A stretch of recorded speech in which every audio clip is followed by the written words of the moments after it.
then that's when we're like, wait, what?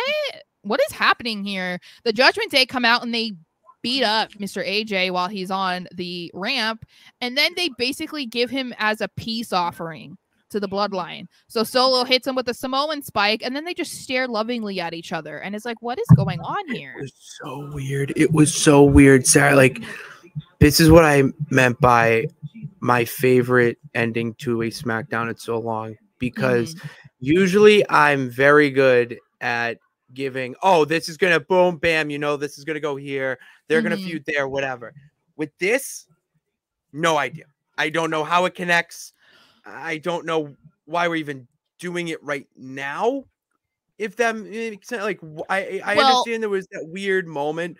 I don't know which pay-per-view it was after or when it was after, but like, remember Judgment Day, Imperium, KO and Sammy, like they were all in a weird alliance. Like, let's not forget about that. Like, does that connect now? Like, this is just okay now. Even just looking at earlier in the evening, they insulted the Bloodline and the Tribal Chief by saying how they couldn't even beat KO and Sammy for the tag titles. And so I'm like, what? Like, you literally just insulted them at the highest peak that you possibly could. And then you're like, I'm wondering, is it a peace offering because you knew you messed up? You shouldn't have said that?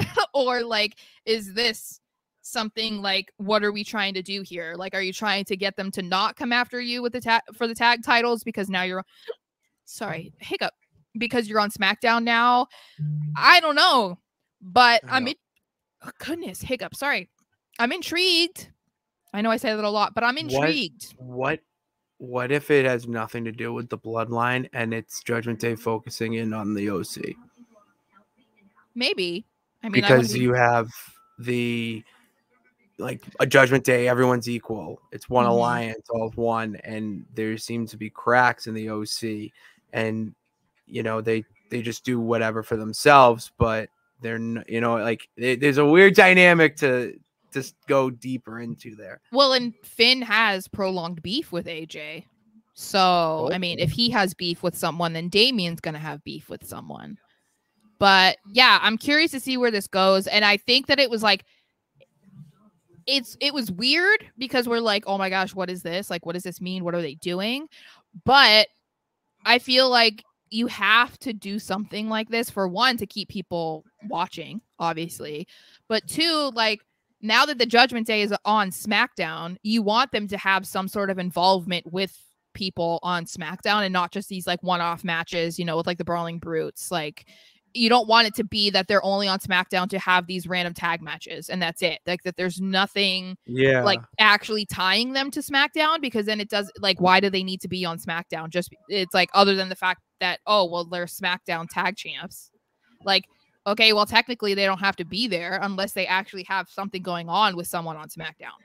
What if this is all a I scratch your back, you scratch mine weekly, where I watch out for you, you watch out for me type of thing, because Judgment Day is not going to be on SmackDown, and there's Jey Uso on Raw. Yeah. So they could be keeping an eye on him. Dominic already interacted with him, saying that he would love to have him in Judgment Day.